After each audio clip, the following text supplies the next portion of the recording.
જોઈ રહ્યા છો સ્પાર્ક ટુડે ન્યૂઝ। ડોગ હોસ્ટેલના નામે શ્વાનો પર ક્રૂરતા સામે આવી છે। તરસાલી બાયપાસથી કાયાવરોહણ જવાવાળા માર્ગ પર ચીખોદરા ગામ પાસે ડોગ હોસ્ટેલના નામે શ્વાનો પર ક્રૂરતા કરવામાં આવી છે। યુગ અભિયાન ફાઉન્ડેશન દ્વારા સ્થળ મુલાકાત કરી શ્વાનો પર થતી ક્રૂરતાનો પર્દાફાશ થયો છે। માહિતી મળતા જ કપુરા પોલીસ મથકની ટીમ સ્થળ પર પહોંચી છે।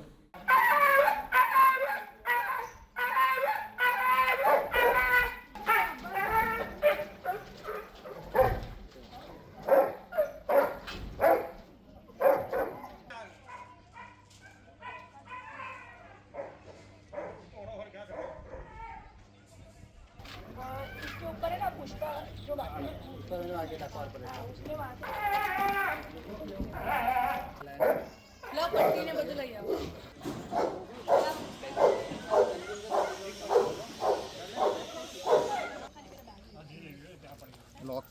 मेरा एक इंटरव्यू आपको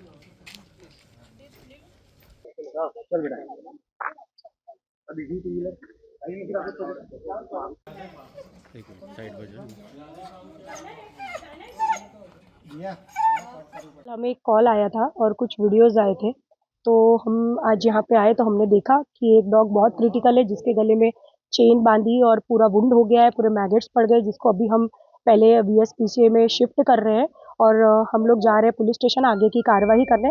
उसके बाद हम एम्बुलेंस लेके आएंगे और जितने भी डॉग्स हैं उनको उनके ओनर का कांटेक्ट करके उनके ओनर्स को सौंपेंगे, नहीं तो फिर हम देखेंगे कि हम कोई NGO में इनको रखें, क्योंकि यहाँ जो तरीका था रखने का वो सही नहीं। आपसे नहीं होता तो प्लीज़ आप मत लाइए, मत पालिए, पर इस तरीके से। और मैं ओनर्स लोगों से भी रिक्वेस्ट करती हूँ कि यार आप कहाँ भेज रहे हो, जरा आके देखो तो सही क्या हालत है, बच्चों की हालत देखो। और यहाँ पे ऐसा एक्सक्यूज़ दिया जा रहा है कि बच्चे एग्रेसिव है। एग्रेसिव तो इस तरह बांध के और पिंजरे में रखोगे तो बच्चे और एग्रेसिव हो जाएंगे। तो बस मैं यही रिक्वेस्ट करती हूँ ओनर्स लोगों से, हॉस्टल में डालने से पहले प्लीज़ एक बार खुद आके और देखिए कि यहाँ पे कैसी परिस्थिति है। तो अभी हम आगे की કાર્યવાહી કરને જા રહે પોલીસ સ્ટેશન। આમાં હું એવું જણાવવા માંગુ છું આપના મીડિયાના માધ્યમથી કે તમને જે ક્રૂરતા લાગે છે, તમે જે જોઈ રહ્યા છો એ પોતે બહુ એગ્રેસિવ ડોગ્સ છે જે માણસને બચકું ભરે છે। એ ઓનર એમના કંટાળેલા હોય છે કે છોડી દો, અને અમે લોકો એવું કે ભાઈ જે બી હોય આપણે છોડવો નથી, આપણે એને સારી રીતે રાખીએ જેથી કોઈ બીજા કૂતરાને નુકસાન ના કરે, એટલે આવી રીતે બાંધવા પડે છે। અને કંઈક એમને કંઈક વાગી જાય તો અમે એમની સારવાર કરીએ છીએ, પણ ઘણી વખત એવી વૂંડ ગહેરો હોય છે કે એને મટતા વાર લાગે છે। એટલે આ તમને ક્રૂરતા લાગતી હશે, પણ એ પોતે બહુ એગ્રેસિવ ડોગ છે। ગંદકીમાં એમ છે કે સાહેબ માણસ તમે કહી રહ્યા છો કોઈ પણ કૂતરું એગ્રેસિવ લાગ્યું નથી, એની અંદર જે યુગ અભિયાન ફાઉન્ડેશનના જે ટીમ આવી છે પણ કૂતરાની ટ્રીટમેન્ટ કરીને તમને છોડ્યા છે, કોઈ પણ કૂતરું એગ્રેસિવ લાગ્યું નથી એની અંદર। હા, પણ એગ્રેસિવ એમાં કેવું છે, ઘણી વખત ઓનર્સ જોડે એગ્રેસિવ હોય છે, ઓનર્સ જોડે સારા હોય છે, અને પેલું જે મારું રોટ વ્હીલર છે એ તો બહુ જ એગ્રેસિવ છે, એ કોઈને અડવા બી નથી દેતો આઈવર, અને આ બીજા ડોગને પકડી લે છે, બીજા શ્વાનને હાનિ કરે છે અને પકડી લે છે।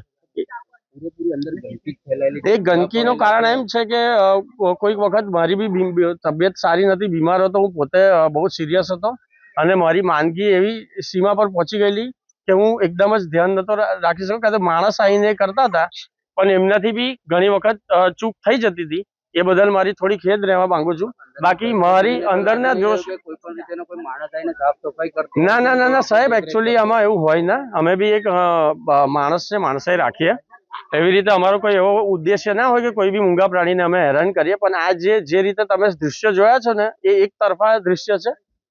હા, એના પર લોક ખોલ્યું છે અને અંદર ગયા છે ને પછી જ દ્રશ્ય જોવા મળે છે, કોઈ પહેલેથી આવીને કોઈ સેટઅપ કરેલા દ્રશ્ય નતા આવે। સેટઅપ કરેલા દ્રશ્ય હું તમને એમ કહેવા માંગુ છું કે કોઈ બી એગ્રેસિવ ડોગ જે આ તમને છો બહુ જ એગ્રેસિવ છે, એ બીજા ડોગને હાનિ પહોંચાડે છે, એને એ રીતે બાંધેલો છે, બીજા ડોગને પકડી રહે છે અને એગ્રેશન બતાવે છે। અત્યારે ડોગ જોઈ શકાય છે, કોઈ પણ પ્રકાર એગ્રેસિવ ડોગ લાગતો નથી, માણસ જોડે નહીં, બીજા ડોગ જોડે બીજા ડોગ જોડે એ ફાઇટ કરે છે, બધા ડોગને હાનિકારક રીતે બચકું ભરે છે, જેથી કરીને બીજા ડોગ મરી જાય છે।